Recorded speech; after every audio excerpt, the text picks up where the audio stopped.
Hello students, once again welcome back to your one and only most trusted Gyanjyoti coaching centre. তো students, আজকের ভিডিওতে আলোচনা করব তোমাদের সাথে কল্যাণী ইউনিভার্সিটির অধীনস্থ বিভিন্ন কলেজগুলোতে তোমরা যারা পড়াশোনা করছো ফার্স্ট সেমিস্টারে মেজর ইংলিশ তোমাদের যাদের রয়েছে, যারা ইতিমধ্যেই ফার্স্ট সেমিস্টারে উঠলে, ঠিক আছে, কলেজে অ্যাডমিশন নিলে, তাদের কিন্তু আজকে ফার্স্ট সেমিস্টারের সিলেবাস নিয়ে কিন্তু আলোচনা করব, কি কি পড়তে হবে কি কি না পড়তে হবে সম্পূর্ণটাই বিস্তারিতভাবে।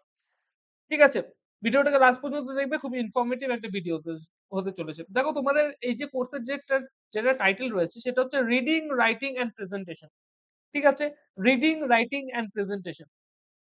এখানে দেখো তিনটে ইউনিটেই কিন্তু সিলেবাসটাকে ভাগ করা হয়েছে। First unit, second unit, third unit. First ইউনিটে তোমাদের রয়েছে লিটারেরি টার্মস। ঠিক আছে, এখানে তোমাদের পার্সোনা, লিটারেচারে কিছু টার্ম ইউজ করা হয়, ঠিক আছে, সেই টার্ম গুলো নিয়ে কিন্তু তোমাদের পড়তে হবে। এটার মধ্যে থেকে প্রথমত রয়েছে পার্সোনা, জনার বা জনরা বলে অনেকে। ঠিক আছে, থার্ড এটা রয়েছে image, symbol, epic, lyric, novel, ঠিক আছে, কমেডি, ট্র্যাজেডি, ঠিক আছে, তারপরে ক্যারেক্টার, তারপরে কনোটেশন এন্ড ডিনোটেশন, ঠিক আছে, তারপরে রয়েছে আইরনি, তারপর হচ্ছে ন্যারেটিভ এন্ড হচ্ছে ন্যারেটোলজি, তারপরে রয়েছে পয়েন্ট অফ ভিউ। এই কয়েকটা জিনিস কিন্তু তোমাদের পড়তে হবে। ঠিক আছে, ইউনিট নাম্বার 1 এ। ইউনিট নাম্বার 2 তে রয়েছে তোমাদের একাডেমিক রাইটিং। এখানে রাইটিং স্কিলের মধ্যে থেকে তোমাদের রাইটিং প্রসেস সম্পর্কে তোমাদের অবগত হতে হবে এখানে। Number 2, conventions of academic writing, summarising and paraphrasing. ঠিক আছে, তারপরে ফোর্থে যেটা রয়েছে সেটা হচ্ছে critical thinking and in writing. মানে রাইটিং প্রসেসে যখন ক্রিটিক্যাল থিঙ্কিং এর বিষয়টা কিন্তু তোমাদের জানতে হবে। ঠিক আছে, আর্গুমেন্ট ইন রাইটিং, ঠিক আছে, এবং হচ্ছে সিটিং রিসোর্সেস। এই সমস্ত কিছু কিন্তু তোমাদের পড়তে হবে ইউনিট নাম্বার 2 তে। ইউনিট নাম্বার 3 তে রয়েছে হচ্ছে প্রেজেন্টেশন স্কিলস। এখানে নাম্বার 1 এর যেটা পড়তে হবে সেটা হচ্ছে the audience and the objective. Number 2 তে পড়তে হবে হচ্ছে choice of medium of presentation. ঠিক আছে, নাম্বার 3, দেখো এই যে পেপারটা রয়েছে না, 3 নাম্বার ইউনিটটা, এই 3 নাম্বার ইউনিট কিন্তু পরীক্ষায় আসবে না, তোমাদের রিটেন এক্সামে কিন্তু আসবে না। এটা হচ্ছে প্রেজেন্টেশন স্কিলের উপরে, এটা কিন্তু ইন্টারনাল অ্যাসেসমেন্ট শুধুমাত্র হবে এই পার্টিকুলার পেপারে। আমি কিন্তু মার্কস ডিস্ট্রিবিউশনও কিন্তু আলোচনা করব। ঠিক আছে, বলেছে এখানে choice of medium of presentation, techniques of effective presentation, ঠিক আছে, structuring the presentation and time management.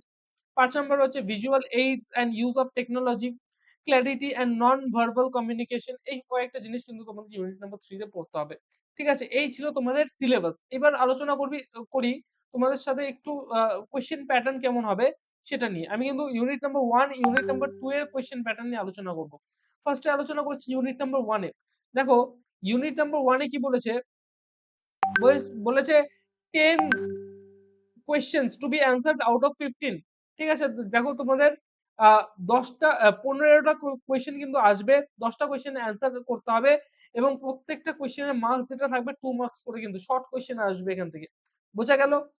ঠিক আছে, তার মানে 10 into 2 is equals to 20 marks কিন্তু এখানে রয়েছে। ঠিক আছে, এবং তারপরে বলছে 3টা কোয়েশ্চেনের মধ্যে থেকে দুটো কোয়েশ্চেনের অ্যানসার করতে হবে 5 মার্কসের। 2 ইনটু 5 ইজ ইকুয়ালস টু 10। ঠিক আছে, 20 প্লাস 10 হচ্ছে এখানে তোমাদের 30 মার্কসের টোটাল রয়েছে ফার্স্ট ইউনিটটা। সেকেন্ড ইউনিট তোমাদের রয়েছে, সেকেন্ড ইউনিট থেকে আসবে হচ্ছে 5 মার্কসের 3টা কোয়েশ্চেন আসবে, তার মধ্যে থেকে দুটো কোয়েশ্চেনের অ্যানসার লিখতে হবে। 10 মার্কসের 4টা কোয়েশ্চেন আসবে, তার মধ্যে থেকে দুটো কোয়েশ্চেনের অ্যানসার কিন্তু তোমাদের লিখতে হবে। ঠিক আছে, এই ছিল তোমাদের 30 30 60 মার্কসের এখানে কিন্তু কোয়েশ্চেন প্যাটার্ন। এবং যেটা পরবর্তী যেটা 3 নাম্বার যেটা ইউনিট রয়েছে, সেই 3 নাম্বার ইউনিট কিন্তু তোমাদের এই যে প্রেজেন্টেশন ইন্টারনাল অ্যাসেসমেন্ট কিন্তু তোমাদের হবে। ঠিক আছে, সেমিনার প্রেজেন্টেশন হতে পারে, অথবা ইন্টারনাল এর উপরে কিন্তু এখানে নাম্বার দিবে। এটা কলেজ থেকে দেবে টোটালি। ঠিক আছে, এখানে কিন্তু ইউনিভার্সিটির কোনো হাত নেই। বোঝা গেল? এই ছিল তোমাদের আজকের সিলেবাস নিয়ে কিন্তু বিস্তারিতভাবে আলোচনা করলাম। ঠিক আছে, এই সমস্ত ক্লাসেস গুলো পেতে, সবার আগে পেতে অবশ্যই চ্যানেলটিকে সাবস্ক্রাইব করবে, পাশে থাকা বেল আইকনটিকে হিট করতে ভুলবে না। এবং যদি তোমরা নোটস পত্র পেতে চাও, অবশ্যই যোগাযোগ করো জ্ঞানজ্যোতি কোচিং সেন্টারের অফিসিয়াল দুটো হেল্পলাইন নাম্বার 7076398606 নাম্বার, অথবা 6295916282 নাম্বার কিন্তু তোমরা যোগাযোগ করতে পারো এই দুটো নাম্বারে। ঠিক আছে, দেখা হচ্ছে নতুন ভিডিওতে নতুন কোনো টপিকের সাথে। Till then keep learning, keep exploring. Thank you so much.